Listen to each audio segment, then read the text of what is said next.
gente, estou aqui fazendo esse vídeo para vocês. Como botar o som de teclado. Você vem aqui, ó. Você pode vir aqui. Se você achar melhor, você vem aqui, ó. Você aperta bem aqui.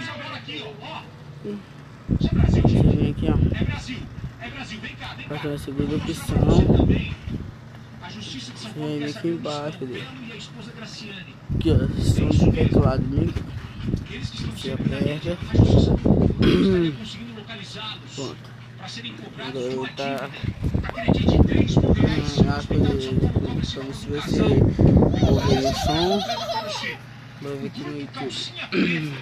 Vamos fazer uma homenagem soltando uma pompinha branca. Olha o que aconteceu na hora de soltar no áudio, ó.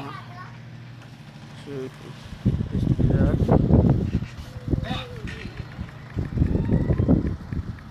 Não sei se vocês estão ouvindo.